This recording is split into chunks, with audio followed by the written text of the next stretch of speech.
आज की इस क्लास में हम पढ़ने वाले हैं the schedule of Indian constitution. Bharat के संविधान में जो 12 अनुसूचियां हैं उनको कैसे ट्रिक से याद करें और देखते ही याद हो जाएगा।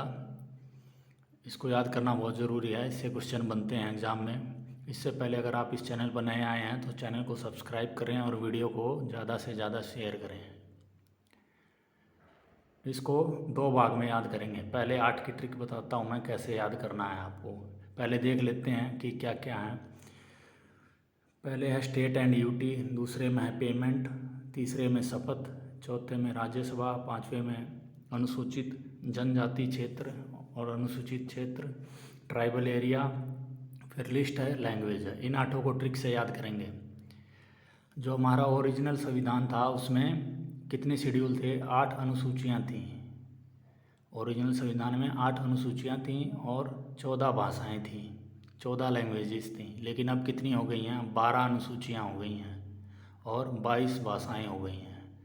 इतना बदलाव आ गया है, इस बात को याद रखें। ओरिजिनल में कितनी थी? 8 और 14 भाषाएं अब हो गई हैं 12 और 22। इसमें +4 हो गया, इसमें +8 हो गया। तो इसको ट्रिक से कैसे याद करें? पहले 8 को तो इसको याद करेंगे। मान लो कोई IAS बनना चाहता है, उसी से याद करेंगे। उसने फॉर्म फिलअप कर दिया, IAS बनना है उसको, उससे याद कर लेंगे। तो भारत के 28 राज्यों या 8 यूटी यूनियन टेरेटरी, 28 राज्यों और 8 यूटी किसी में से हो सकता है वो, ठीक है। पहला ये हो गया। उसके बाद अगर उसने एग्ज़ाम क्रैक कर लिया तो उसकी सैलरी कितनी होगी? ये फॉर्म भरते हैं तभी पता होता है कि सैलरी कितनी होने वाली है उसकी, अगर उसने एग्ज़ाम क्लियर कर लिया। फिर वो नौकरी से पहले शपथ लेगा,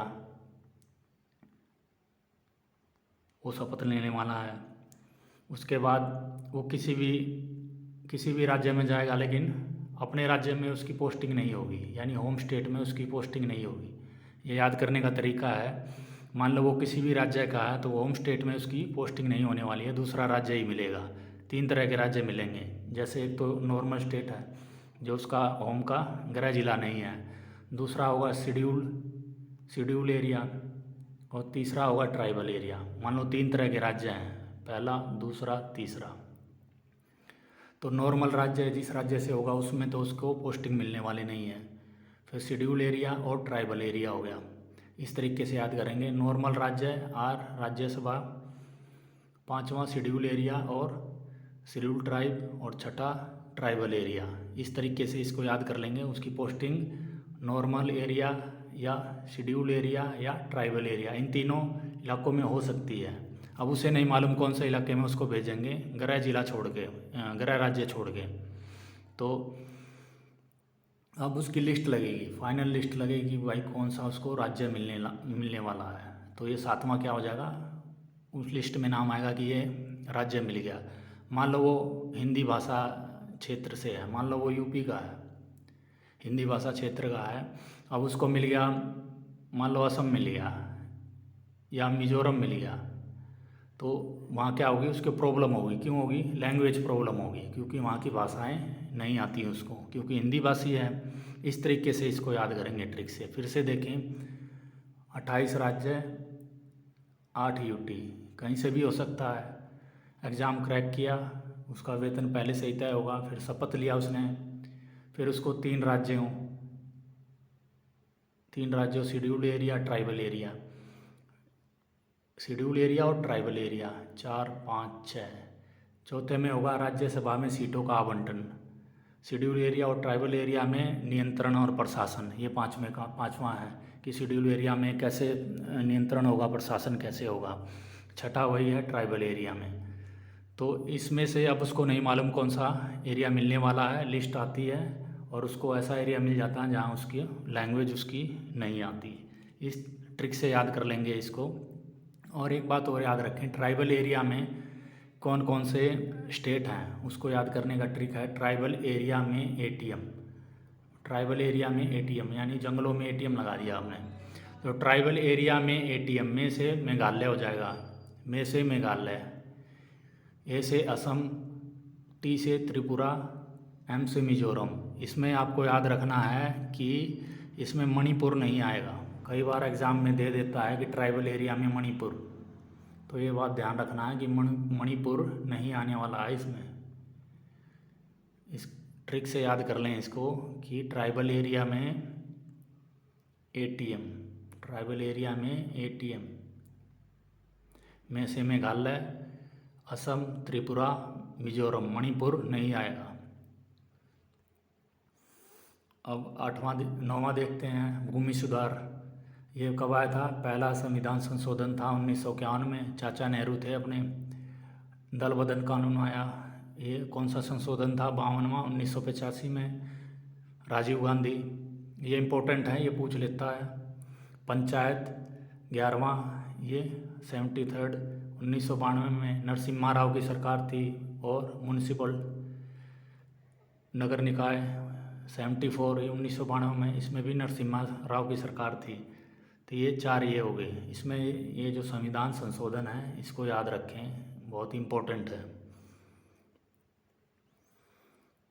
ये हिंदी में दिया हुआ है। 9वीं भूमि सुधार बिल। 10वां दल बदल प्रावधान राजीव गांधी लाए थे 1985 में। 11वां पंचायतों का प्रावधान नरसिम्हा राव। 12वां नगर निकायों का प्रावधान। ये सब हिंदी में दिया हुआ है। अब इसको और डिटेल से देखते हैं, क्योंकि एग्जामिनर डिटेल में पूछ लेता है कई बार।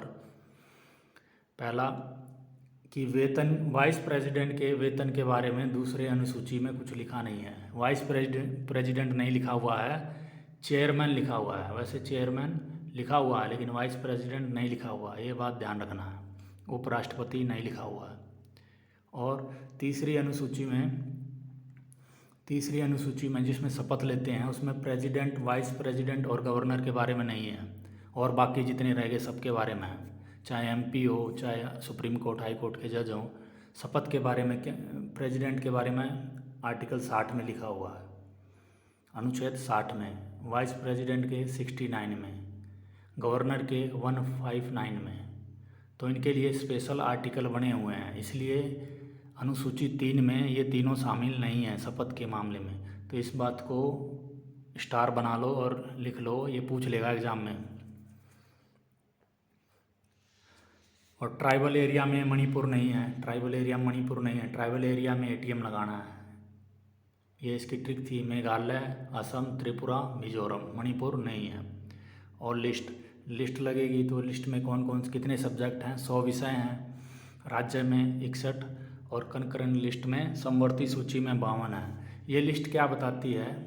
केंद्र, सेंटर और स्टेट के बीच में जो पावर का डिस्ट्रीब्यूशन है उसको बैलेंस करती है कि कौन से सब्जेक्ट केंद्र के पास हैं, कौन से राज्य के पास हैं, कौन से जो समवर्ती हैं जिस पे दोनों कानून बना सकते हैं। अब कुछ सब्जेक्ट देख लेते हैं। यूनियन लिस्ट में क्या होगा कि केंद्र के पास क्या है? रेलवे है, पोस्ट है, फॉरेन ट्रेड है, विदेश से व्यापार है, पोस्ट ऑफिस हो गया, टेलीग्राफ हो गया। और एक बात और याद रखें, जनगणना, सेंसस, ये काफ़ी इम्पोर्टेंट है। जनगणना भी क्या है? केंद्र के पास है। ऐसे 100 सब्जेक्ट केंद्र के पास हैं जिस पे वो कानून बनाती है। स्टेट के पास क्या है? स्टेट के पास अपना पुलिस है, लैंड है, हेल्थ है, पब्लिक हेल्थ, वाटर है। इस तरह के सब्जेक्ट पर कानून बनाती है स्टेट। और समवर्ती सूची में क्या है? वन है, फॉरेस्ट है, मैरिज है, एडॉप्शन है। इन सब पे ये दोनों कानून बना सकते हैं कंकरेंट लिस्ट में। जब ओरिजिनल संविधान था, मूल संविधान था, तो उसमें कितने सब्जेक्ट थे? 97 सब्जेक्ट थे, लेकिन अब कितने हो गए? 100। और इसमें कितने थे? 47। और इसमें राज्य में 66। तो इसमें से 5 निकाल के -5 करोगे, वो इसमें ऐड कर दिए गए कंकरेंट लिस्ट में। तो पहले 47 थे, अब हो गए 52। इसमें से 5 निकाल दिए। वो कौन सा संविधान संशोधन था? वो 42वां संविधान संशोधन था 1976 में, जिसमें से 5 विषय राज्य से निकाल कर किस में डाल दिए गए? समवर्ती सूची में।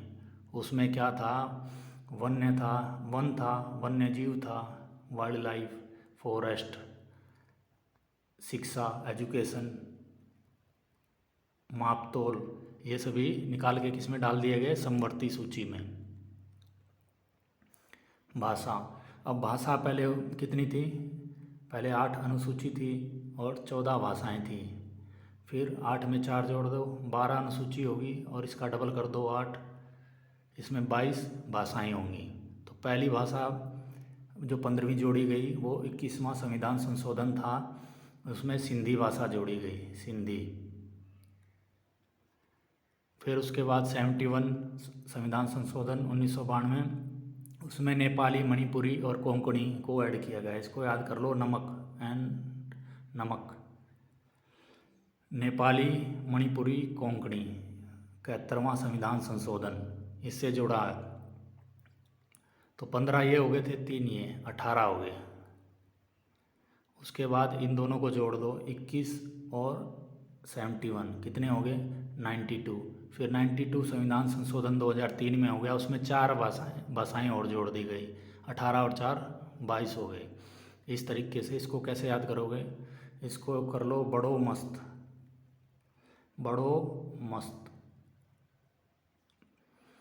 तो बड़ों से हो जाएगा, इंग्लिश में कर लो बोड़ो मस्त, MAST। बोडो, डोंगरी, मैथिली, सैंथाली, इस तरीके से इसको याद कर लेंगे, ये काफ़ी इम्पोर्टेंट हैं। बोडो मस्त,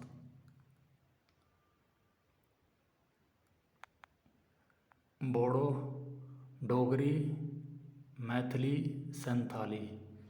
तो ये सभी जो क्वेश्चन बनते हैं अनुसूचियों से, जो एग्ज़ाम में अक्सर आ जाते हैं, तो इनको याद रखें और प्रैक्टिस करें इनकी। वीडियो को ज़्यादा से ज़्यादा शेयर करें, चैनल को सब्सक्राइब करें। जय हिंद, जय भारत।